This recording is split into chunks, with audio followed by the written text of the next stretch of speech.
somewhere show up today.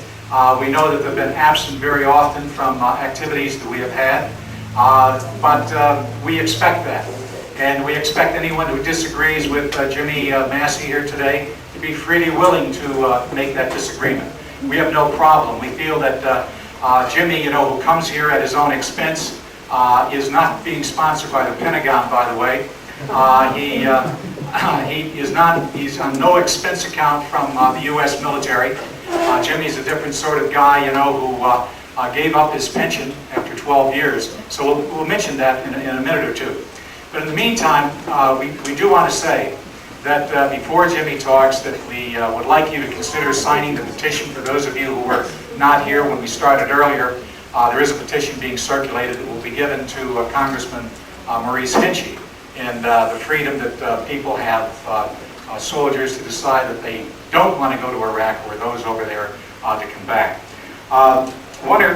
The other point that we did make, that you may have made a donation for the breakfast, but before you go, if you could help Jimmy continue his mission throughout New York State to spread the truth, it would really help. Keep in mind as well that with Jimmy, he's a bit different from certain individuals in American history. I think we all know, we've all heard about in 1933, the Commandant of the United States Marine Corps, Smedley Butler, a guy with not one, but 2 Congressional Medal of Honor awards. Smedley Butler, who had served in places such as China, Haiti, Nicaragua, Honduras, Mexico, Spanish-American War in 1898. The guy was around the block, 33 years. He gave a speech in 1933 where he said that war is a racket. He said that I have been a tool. I have been an absolute tool of capitalism for big business interests. I've been fighting the war for the United Fruit Company and the various oil companies. This is 1933, folks. And he said, I have been a racketeer. Al Capone operates in 1 district in Chicago. I've operated in 3 different continents. But consider this. This brave, courageous guy, he waited. He waited until he retired, right, before he made that statement. And if you were to go down to Washington today and talk to a group called the Center for Defense Information, you will see a variety of generals, admirals. General LaRocque, Admiral Carroll, who died here just recently, was a main leader of the Center for Defense Information, not Pentagon, supported. These were guys like General Jack Kidd and a whole host of colonels, sergeants, etc., who saw that there was something very maddening about U.S. militarism around the world. A country that can say to Syria, get your troops out of Lebanon, and yet refuse to even consider getting our troops out of the 130 countries we're in around the world. Something very wrong there, folks. Something very wrong. Jimmy Massey, then, unlike the colonels and the generals and the sergeants down at the Center for Defense Information, all of whom are retired, right, collecting their pension, Jimmy Massey gets no pension. I think that we've got to give a good round of applause to Jimmy Massey and ask him to come up and tell us some more.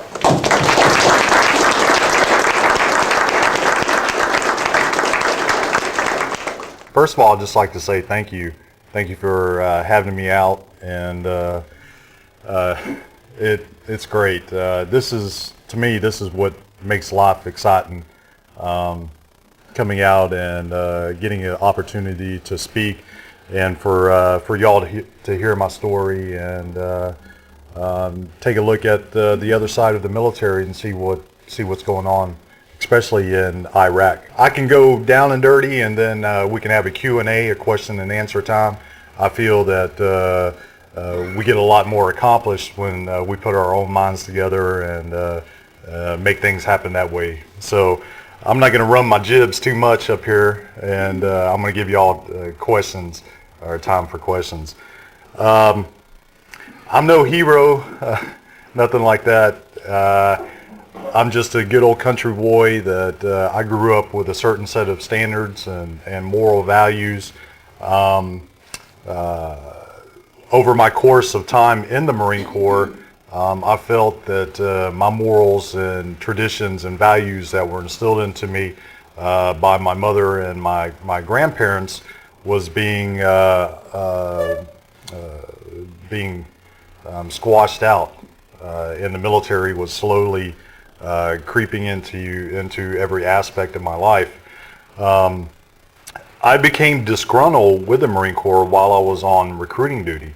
I spent 3 years as a recruiter in Western North Carolina, and during that time on my recruiting was when I became very aware of the what I like to call the shadiness or the underbelly of the Marine Corps was exposed, and I saw how the Marine Corps actually acquires its new recruits, and I was a part of it.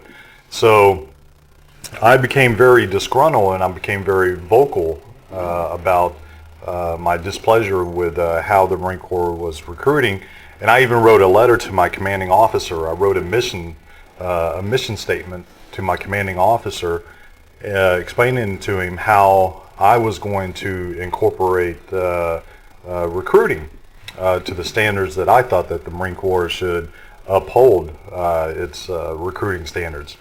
Of course, I took a lot of flack for that. I'm reading a new book. It's called America's Military Today, and it just came out. It's by the New Press, and it goes into explicit detail about the recruiting process and what happens when members go into the armed forces, the desensitization, the dehumanization to violence. And I highly suggest for those of you that are interested in finding out how the military is progressing in today's society, especially with video games and whatnot, I recommend that you pick up the book.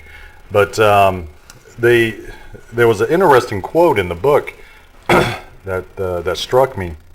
I was reading it last night, and it said, if General Patton was alive today, he would probably would not be in the position that he was in World War II, meaning that General Patton was I guess, charismatic. He did things his way. And in today's military, everything is very structurized. If you have any type of individuality or rebelliousness towards authority or anything like that, they're going to hunt you, find you, and kick you out. So they want complete control over an individual, and if you don't adhere, then they find ways to get you out. The days of the infantry Marine taking over the platoon and going out and doing missions and saving the world from communism and whatnot, that's dead. I saw the transition while I was an instructor at the Marine Corps boot camp. I saw the transition of how we were going from communism. We were fighting communism, and we slowly made this transition at the end of the Cold War into the Middle East. So we've been prepping for a while for this Middle East adventure that we're on right now. The Marine Corps started training 8 months prior. This is around during the summertime of 2002. They started training to learn how to shut down the Air Ramallah oil fields.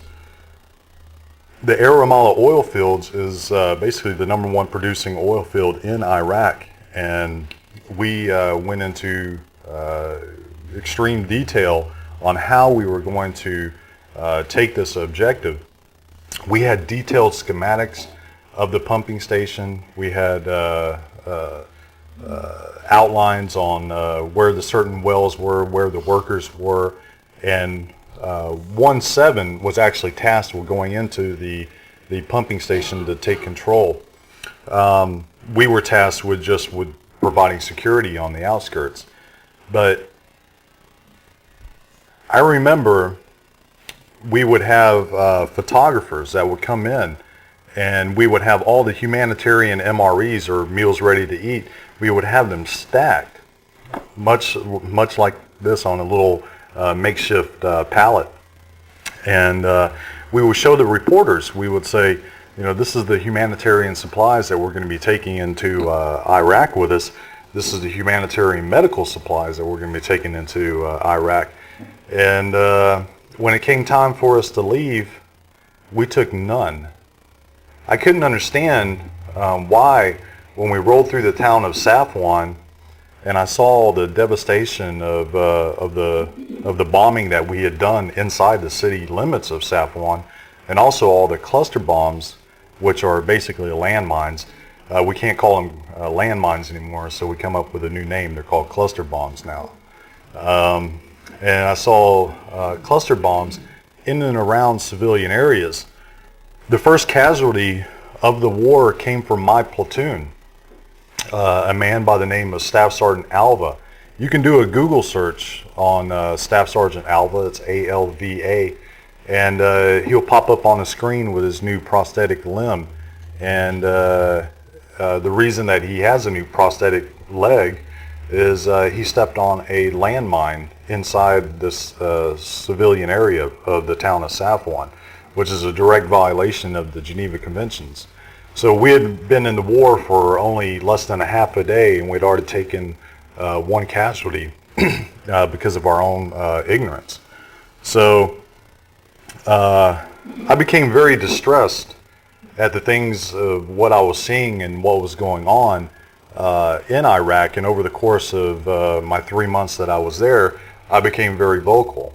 I'm the type of person I believe in leadership by example, and I wasn't going to sit back and let my men be put into a hazardous situation because of oil or because of ignorance on the part of the Marine Corps. So I became very vocal over the course of my time in Iraq, and they didn't like that. At one point, I told my commanding, or my lieutenant, I told him that I felt that we were committing genocide and that we were leaving enough depleted uranium in Iraq to ensure continued genocide. That was basically the clincher. When I said that, they medevaced me out of Iraq with post-traumatic stress disorder and major depression. So they got rid of me. Which I didn't mind. The only thing that I did mind was that I was leaving my Marines back there, and I just pray to God that they made it back home safe, which all of them did. I didn't lose any of my Marines while I was in command or even after my command. I can stand up here for more hours and time could just tick away and speak about all the different atrocities that I saw while I was in Iraq. But I think a lot of you probably read various articles about me. So I'm going to open it up for a Q&A.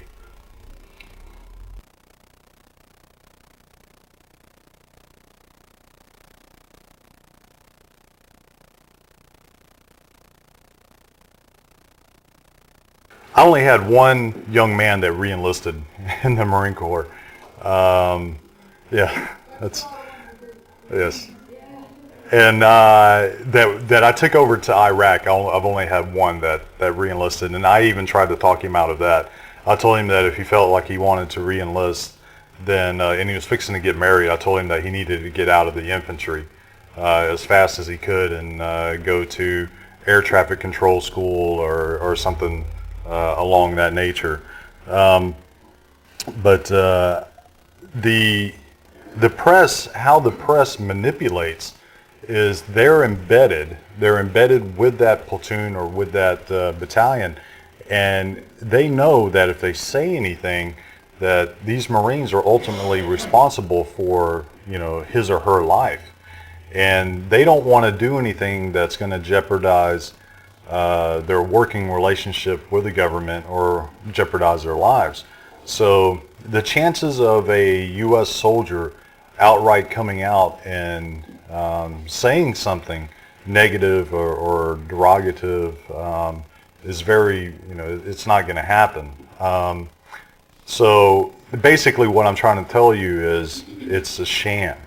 What they've done is they've taken these embedded reporters and they manipulate them into reporting whatever they want. They're getting paid. They're getting paid great money by the U.S. government to go in there. So, and to report these stories that the U.S. government wants them to report. I didn't really realize the extent of how erroneous these reports were until I came back and I started reading, doing Google searches. Google, it's an amazing thing. And I started pulling up all of these articles about my battalion in Iraq and reading the different situations. And if you read it, it makes it sound like we were involved in these great victorious battles and we were just, spreading the democracy through Iraq. The reality of what was going on was we were killing innocent civilians, point blank, with no regard for human life whatsoever, and it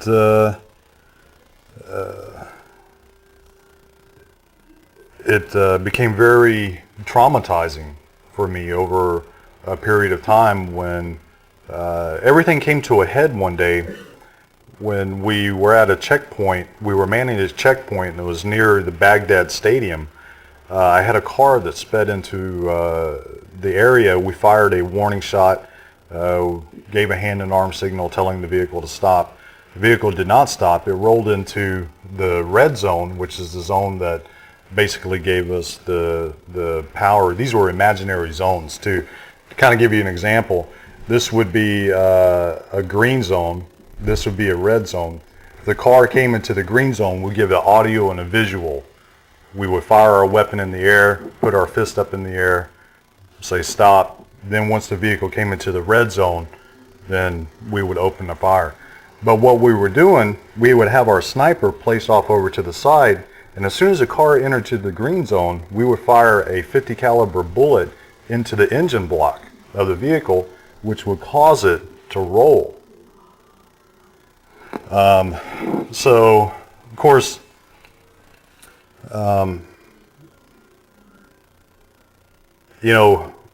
we made quick decisions on the battlefield that were wrong, and that caused the deaths of a lot of civilians.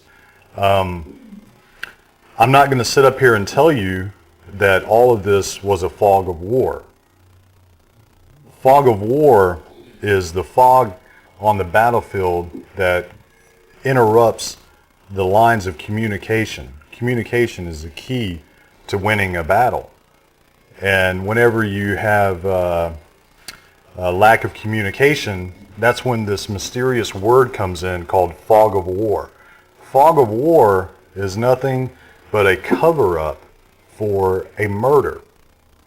So to give you an example, we use these civilian casualties as a fog of war. So when these vehicles would come in, we would control the situation and say, well, wrong place, wrong time. But you can only do that for so long before it starts really affecting you. When you have a 26-year-old young Iraqi come up to you and say, why did you kill my brother? We didn't do anything wrong. We're not terrorists. What do you say? I didn't have anything to say to him. I didn't know what to say. I couldn't take the bullets back. But and these are incidences that's just one of many incidences. These are incidences that I have to live with for the rest of my life, of knowing that we killed these innocent civilians because of what I call poor planning on our government's part for sending us in there and not having the proper and adequate tools to take care of the situation. If we would have had the combat engineers come in and build roadblocks and put up roadblocks with concrete pillars or with concertina wire, we could have done that. We requested combat engineers to come in, and we were denied. At one point, I went to my commanding officer, a man by the name of Captain Schmidt, and I I told him that if we didn't have combat engineers come in and fortify our position within 15 minutes, then I was going to pack up my boys and we were going somewhere else. So, but even then, we didn't get the combat engineers that we wanted to come in and fortify our position. Of course, there was no enemy, so we didn't have anything to worry about. The enemy that I was worried about was that young man that just witnessed his or her loved one being killed. That is the new enemy. How do you tell a 25-year-old young Iraqi man not to pick up an RPG after he just witnessed his brother being murdered by Marines? How do you explain to him that, you know, his brother was a part of a fog of war? How do you relay that? How do you explain to an Iraqi what a fog of war is?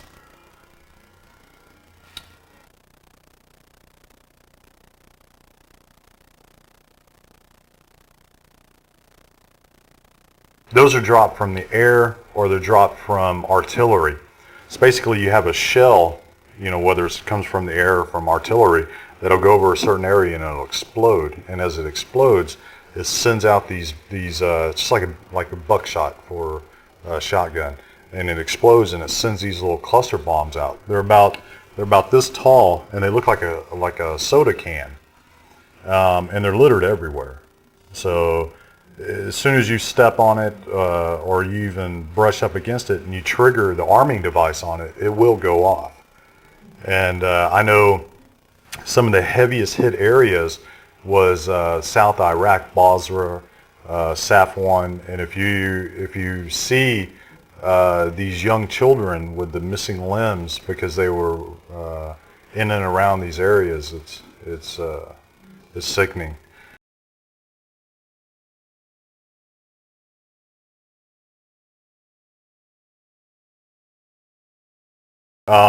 The depleted uranium, I didn't find out about depleted uranium until a couple of years ago. I was reading an article in Rolling Stones magazine, and the first time that I read the article, I was on recruiting duty. I thought to myself, "Oh, this is some hippie brainwashing."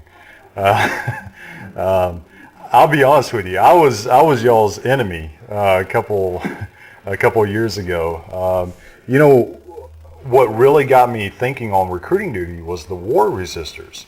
Because the war resistors were in my high schools and they were passing out leaflets and pamphlets. And I've got a couple of these leaflets and pamphlets, and I started reading over the material. And I started doing my own research. And just about that time is when I found out about depleted uranium. So I started inquiring to some of my other fellow Marines. I said, "Hey, have you ever heard of depleted uranium rounds?" And they're like, "Yeah, I think that's that slap round." But the thing about it was, everybody was skeptical. They were like, no, that doesn't exist. That doesn't exist. So I'm the type of person, you have to show me in black and white. You have to physically, show me the book. You have to take me to it, let me see my own two eyes before, I'll make a consideration. So here we were sitting in Kuwait, and it was about a week before we went into invade, and we all of a sudden we were called down to the makeshift armory, and we were ordered to draw out our slap rounds, or what we commonly refer to as depleted uranium rounds. And I knew that they were depleted uranium rounds because they looked totally different than a regular 50 caliber bullet. The actual projectile, it looks like a pencil lead. It's sharpened really fine at the tip. I mean, if you press down on the tip, you could actually puncture yourself with it. That's how sharp it is. And it's just a depleted uranium rod that they've cut down and put into the jacket, And when it fires, it leaves contamination, the dust settling throughout the air and also the target. So the primary ones that are being exposed to this depleted uranium is the infantry, especially for the gunner of the machine gun that's firing, because when you're firing, you're breathing in all of this contaminated depleted uranium. So I know that I was exposed to it. However, I don't know to what level. I know that my Marines were exposed to it more because of their lack of knowledge, of not knowing what depleted uranium was. So it's kind of hard with me being a platoon sergeant. It was like being the mom, the platoon commander or the lieutenant. My lieutenant's name was Kevin Shea. He's the dad. The platoon sergeant's the mom. And you're trying to look after all of these children that are running around on the battlefield, going into these tanks that we had just shot at, and taking depleted uranium rounds and hanging them around their neck. These are things that I actually saw. And how do you tell them? What do you say? Hey, don't go in there because it's contaminated. Then you're going to start a mutiny, which is punishable by death. If I went around the battlefield and I started telling my Marines that the whole place is contaminated with depleted uranium, that's not going to go over too well. So it's kind of it's a catch-22. It's a no-win situation. What do you say?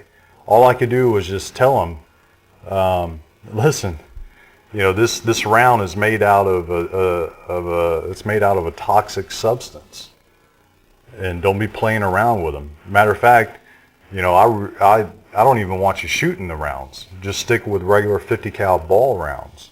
But of course, Marines, they want the faster, heavier hit. So I do know that I was exposed to it. I don't know to what level or the degree that I was exposed to it. But I do know that my Marines that were actually behind the guns or that went into these different various vehicles, they were exposed to it even more. But I wrote a book, I've written a book, and in the book I go into explicit detail about the different members of my platoon that were in and around this depleted uranium. So hopefully, if they ever do come down with a mysterious illness or sickness, then they could go back and say, well, I was in this area.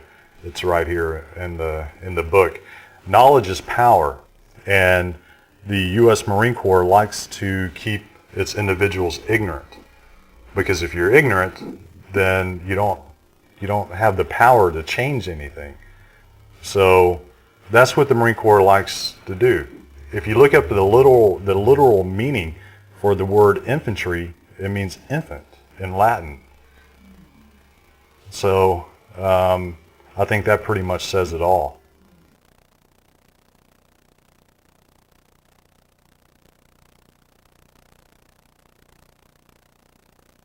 What it does is, when it explodes, everything that from kneecap on down, it just sends out shrapnel at this low area, and it'll literally just cut you down. But that's why they call it a daisy cutter, because it just goes about kneecap level and just cuts everything down. It's meant for targets that are embedded into the ground. So if you have troops that are dug in the trenches, then you would drop the daisy cutters.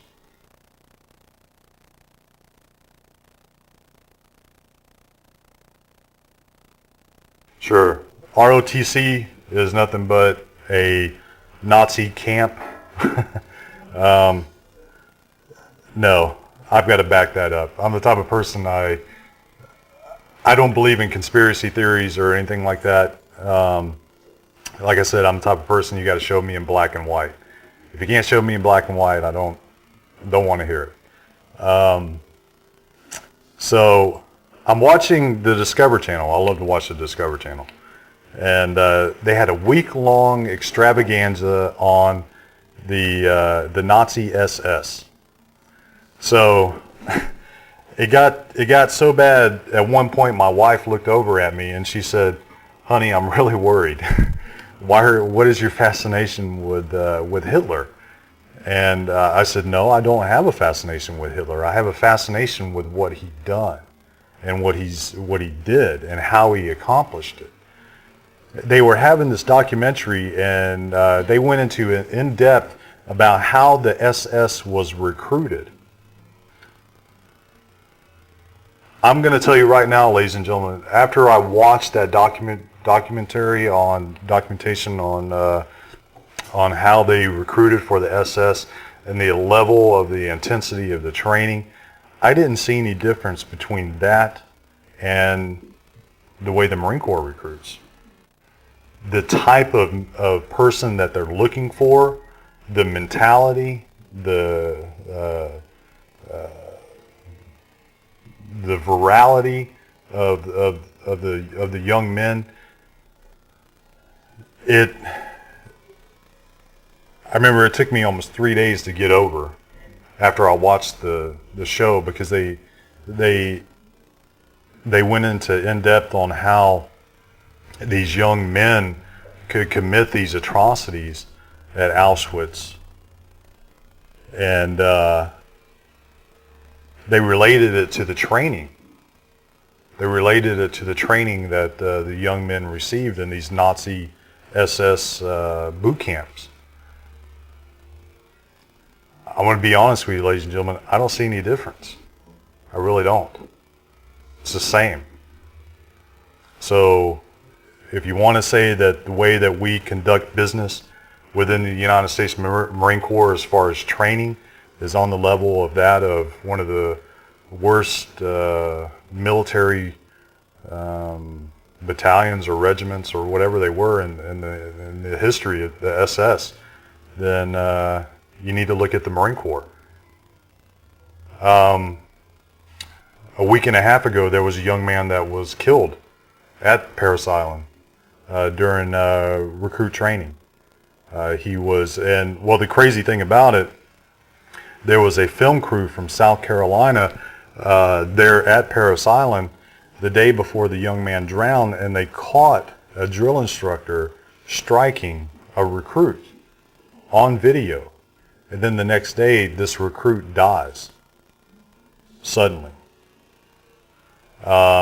So that's the type of training that's going on in South Carolina. How do I know this? Because I was an instructor at the Marine Corps boot camp. I know what they're doing. And I know the dehumanization, the desensitization of violence that they're instilling into these young men and women. Militarism is already here. I know a lot of us, I don't think y'all really have a complete grasp on how far we've gone with this militarization. It's already here. What you have is about 90% of state and local federal law enforcement are all ex-military.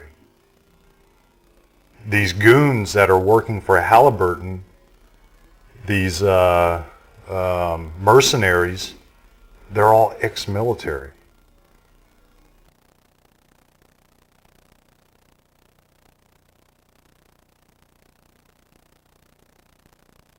I'm going to be completely honest with you.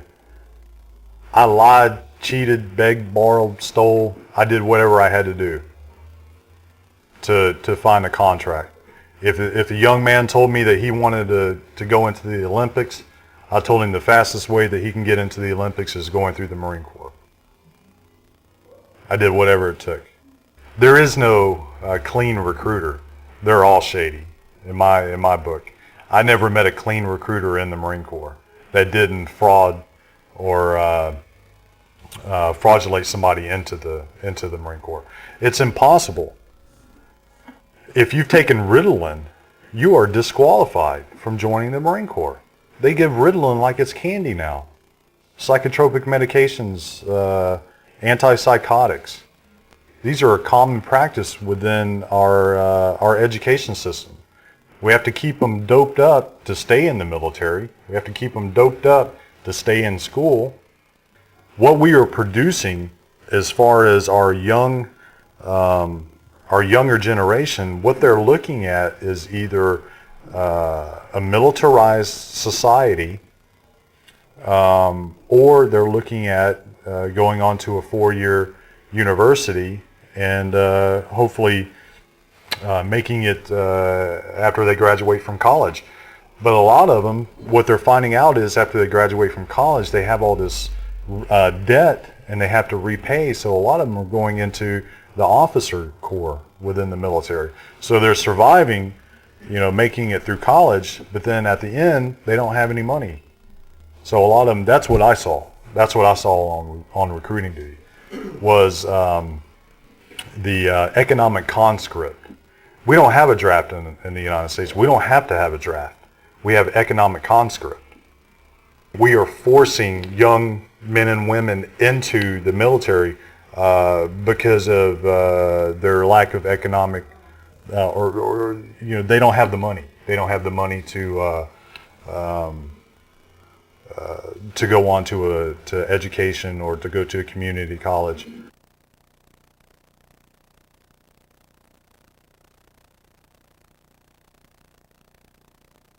The goal of the military medical officer, whether it's psychological, regular medical officer, or dentistry, their goal is to fix that person to put them back out on the battlefield.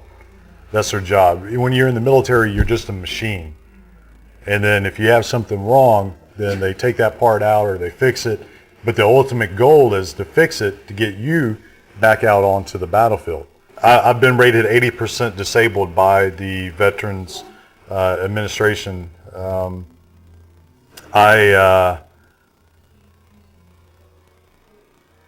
To me, a lot of people, they ask me, why do you do this?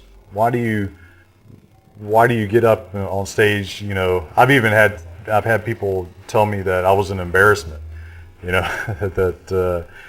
a lot of people, they ask me, why do you do this? And I'm not masochistic or anything like that. It's not self-torture on my part. To me, this is a healing process. And the only way that I'm going to heal is if I get out and I talk about the things that occurred that left the psychological trauma or damage. What caused the psychological or trauma to me. Recruiting was a part of it. So I need to talk about recruiting. So all of this, it's a healing process. And if I can reach one student, or if I can reach one person and make them put their thinking cap on and hopefully change that person's mentality about the way they think about the war, then I've done my job. Because to me, I look at it, I'm living proof of the psychological trauma or the physical trauma or the physical of what happens, and I want them to be able to see.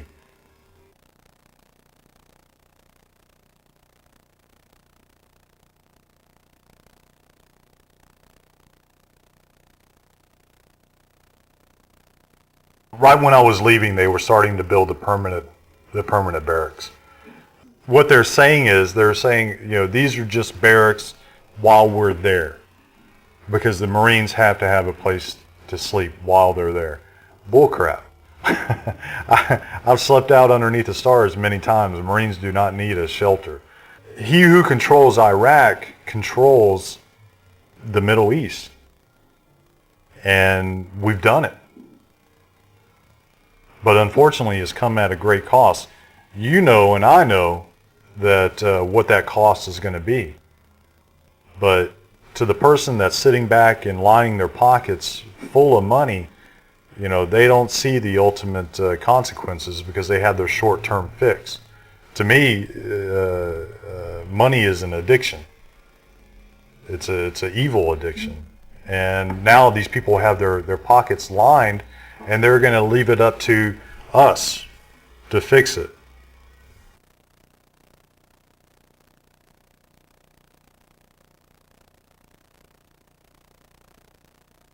It was, I call it the Red Kia incident, and it's when the young Iraqi gentleman came up to me and he said, "Why did you kill my brother? We did nothing wrong. We're not terrorists." What do you say? I was just completely devastated. And I'm looking over and I'm seeing this young man's brother rolling around on the asphalt, dying. We didn't even give him any morphine. And he's rolling around on the asphalt and he's dying, and he's looking over at me, and I'll never will forget the hatred in his eyes. If he had a gun, he would have killed me right there.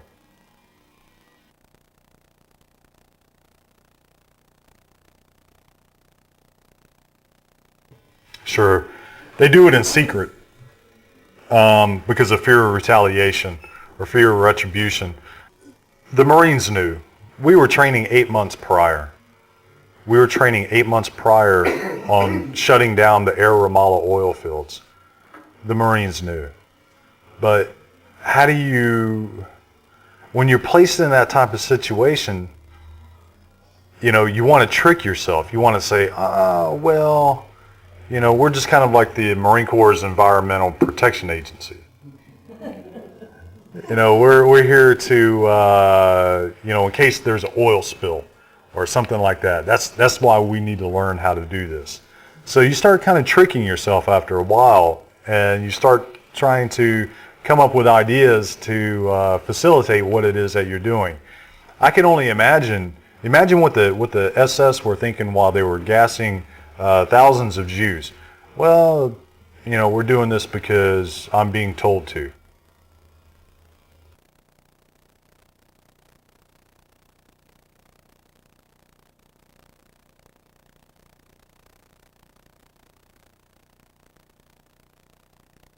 Ladies and gentlemen, y'all are the support group. Right here in this room. This is all they have. This is it. The support group that they have in the military is what we call two bags and an aye aye sir. 2 bags full and an aye aye sir. The military doesn't want to hear it. And if they make it out, because you got to remember they have an 8-year obligation. When they did away with the draft, that was the best wool ever pulled over the Americans' eyes. When they did away with the draft, they instituted what's called the IRR, the Individual Ready Reserve. So you have 4 years active and then 4 years in the IRR. So when these young men and women, when they get out of the military, they're not going to open their mouth because of fear of retaliation, because they'll be called back up to active duty. The only ones that they have for support is you. They're going to be coming back here and they're going to melt back into society. But the unfortunate thing is you have psychopathic trained killers melting back into your society. And if we look about a month ago, what happens when you have this type of individual that hasn't been properly decompressed? Then you have him going into Walmart, stalking employees, and then after they go home at night, killing them.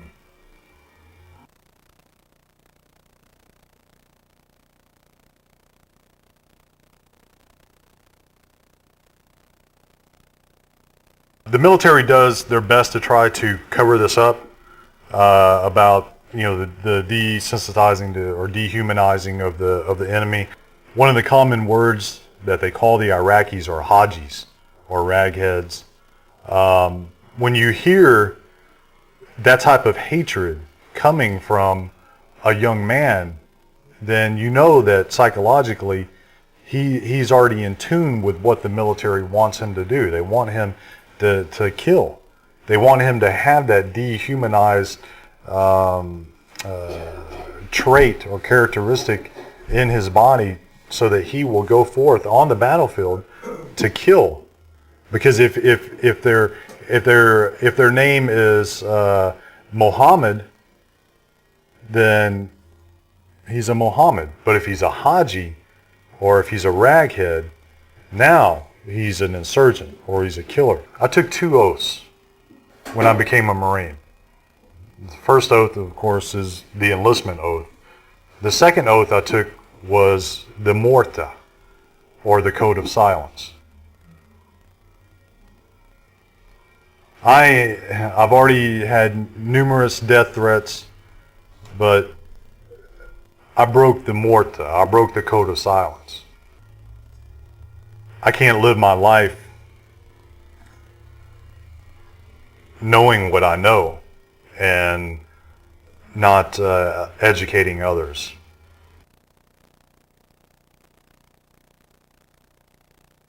Barely, by the skin of my teeth. I didn't think I was going to get out.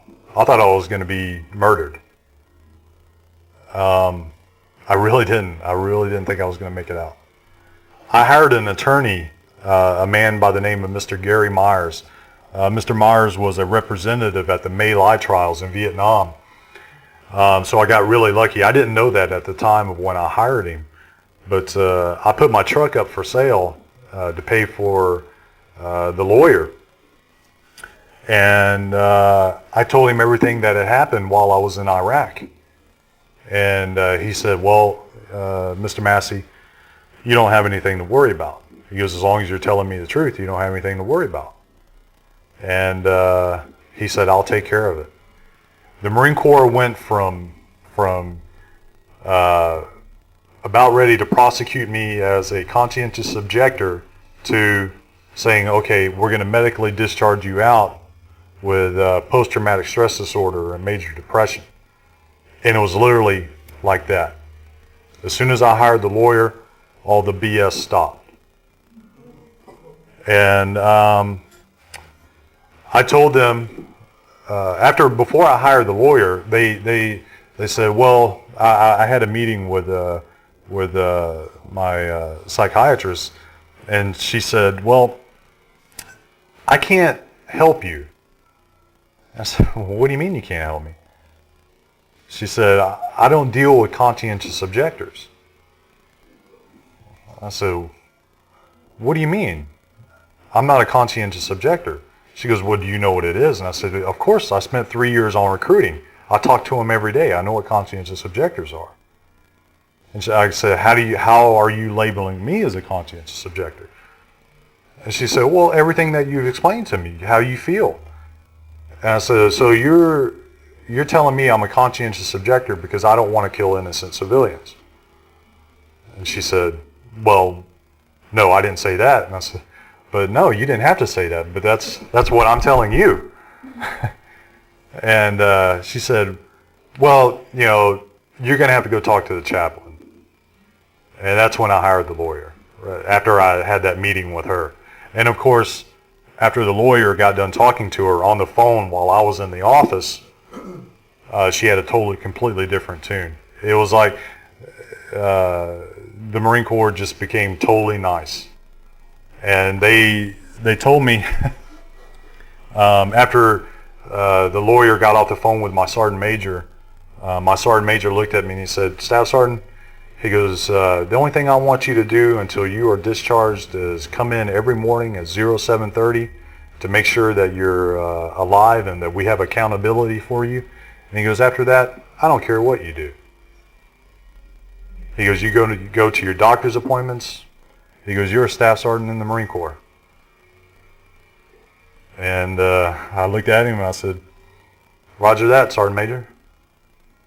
And 6 months later, I was discharged honorably December 31st of 2003.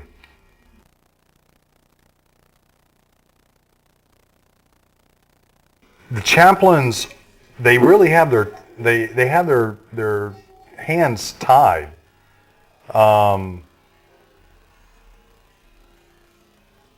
almost kind of feel sorry for them because they're placed in a situation where they're having to convince young men and women that this war is right, that they're going to fight for God's will. I've heard it all. Fighting for God's will, you know, you're fighting for your fellow Marines, you're fighting for this, you know, whatever what these chaplains say. But the ultimate goal, the chaplain is like a doctor. The ultimate goal is to get that individual back on the battlefield, because if they're not on the battlefield, then they don't need to be in the Marine Corps.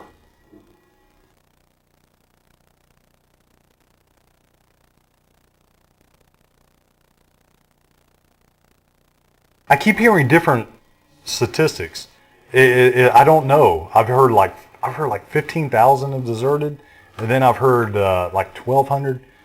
That's a good question, but I haven't. I've done a lot of searches, Google searches, and I cannot find an accurate number.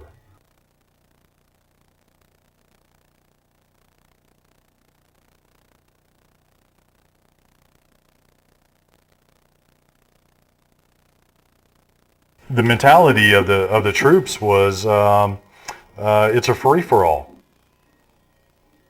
That we can basically do whatever we want and write our own rules as we go. And that's what I had a problem with. Just because the Geneva Conventions might not apply, it doesn't mean that you don't live by them. There's a reason why we have the Geneva Conventions. And to me, any member of Congress or our U.S. government that was involved with determining that we don't need to follow the Geneva Conventions is a criminal and needs to be brought to justice.